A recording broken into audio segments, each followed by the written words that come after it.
Hello, Cubs fans, and welcome back to the channel. It is AJ, your average fan here.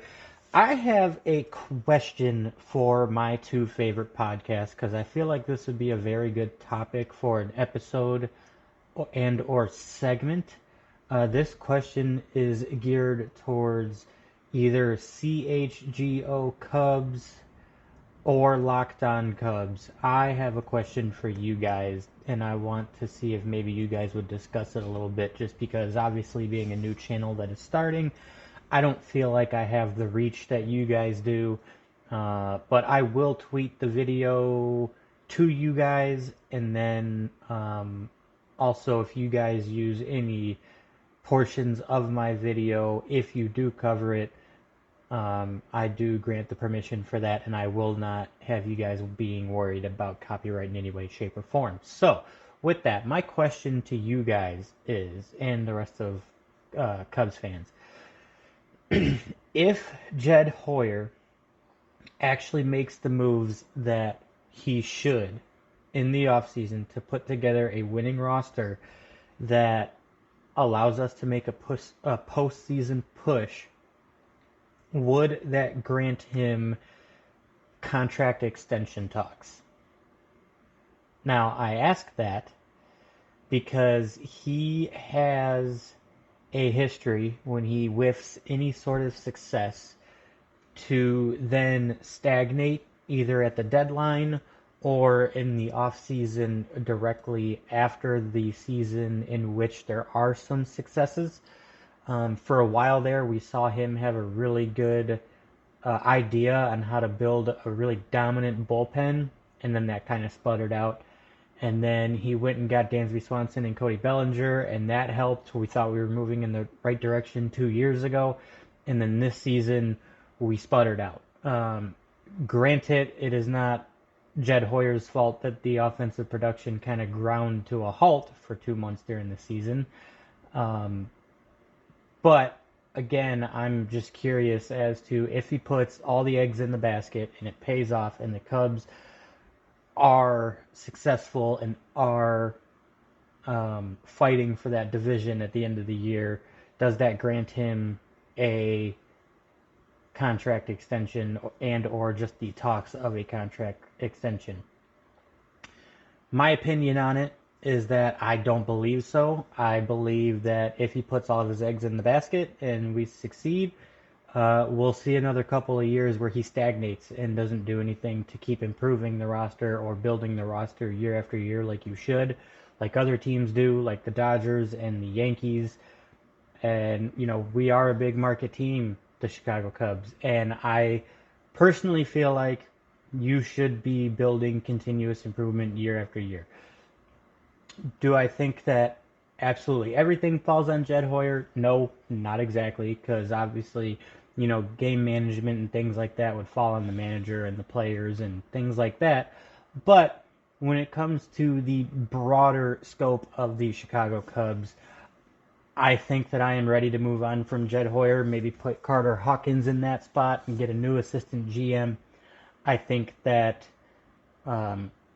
again, the patterns that I've seen out of Jed Hoyer myself, he's scared to go get the big players that are worth the big money. And of course, that could be coming from the owners telling him not to spend that kind of money, which if that is, then that is not on Jed Hoyer. But when it comes to getting big-time free agents when it counts, outside of Dansby Swanson and Cody Bellinger, I don't see him as being a long-term solution for sustained success. I don't think that he is aggressive enough. I think that he's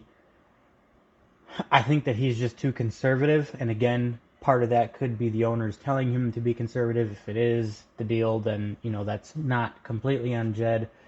But at the same time, you know, you should be building continuous improvement into the roster. And don't get me wrong, when it came to the trades that everybody hated in 21, when Baez, Rizzo, Bryant, key pieces of our bullpen, when they all left, we were up in arms ready to kill the guy, but at the same time, he went and got he went and started from the bottom, which is what you should do. He built out the farm system, and he did that with trades in the draft, and I will give him credit where credit is due there, because we do have one of the top 3 farm systems in the MLB. Well, maybe top 5 systems in the MLB, and it's undisputable. I think that he did a really great job with the farm system, and I will let him. I will fully let him have that one.